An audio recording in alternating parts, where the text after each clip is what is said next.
পোশাক শ্রমিকদের জন্য একটি ঐতিহাসিক বিজয়ের কথা তুলে ধরছি। প্রায় 48,000 শ্রমিক ও শ্রমিক নেতার বিরুদ্ধে দায়ের করা প্রায় সব ফৌজদারি মামলা প্রত্যাহার করা হয়েছে। 2023 সালে মে মাসে বাংলাদেশে ক্লিনটস ক্যাম্পেইনের সহযোগী প্রতিষ্ঠানগুলি সহ অন্যান্য শ্রমিক সংগঠনগুলি তৈরি পোশাক সেক্টরের শ্রমিকদের জন্য ন্যূনতম মজুরি মাসিক মজুরি 23,000 টাকা নির্ধারণের আহ্বান জানিয়ে একটি ব্যাপক প্রচারণা ও অ্যাডভোকেসি উদ্যোগ গ্রহণ করে।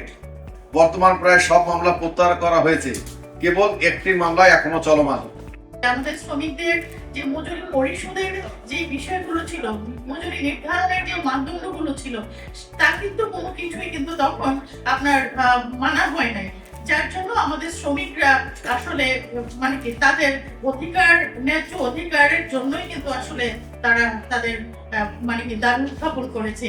আমাদের যে 48,000 শ্রমিক যারা আসামি ছিলেন, 41টি মামলা শ্রমিকদের নামে দায়ের হয়েছিল। মালিকরা এবং সরকার সর্বশেষ সেগুলি প্রত্যাহার করতে সক্ষম হয়েছে। এটি আমি এক কথায় কাজ করি, বলতেছি আপনাকে স্যারে ডাকে, আমি বলছি যে কোন ছেলে ডাকে, আসেন আমার সঙ্গে। যখন উনি গাড়ির পাশে গেছি, আমাকে ঢাকা দিয়ে গাড়িতে উঠানো হয়েছে।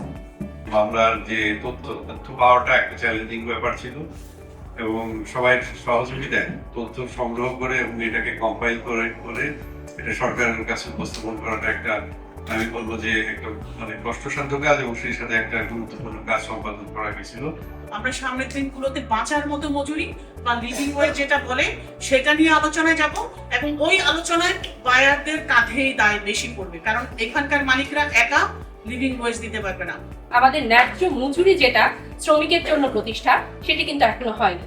তবে যেহেতু আমাদের খুব সাম্প্রতিক সময়ে আমাদের শ্রম আইনটাকে আমাদের শ্রমিকের অধিকার রক্ষায় একটি আমরা অনেকগুলো সংশোধনী দেখতে পেয়েছি, আশা করছি যে আমাদের পরবর্তীতে যখন আমাদের মজুরির বিষয়টি আসবে, মজুরি নির্ধারণের বিষয়টি আসবে, সেরকম আমাদের শ্রমিকের পক্ষে ন্যায্য মজুরির যে বিষয়, শ্রমিকের জীবন ধারণের জন্য প্রাপ্য যে মজুরির যে বিষয়, সেটি নির্ধারণ করেই আমাদের মজুরিটা নির্ধারণ হবে, এই বলেই আমি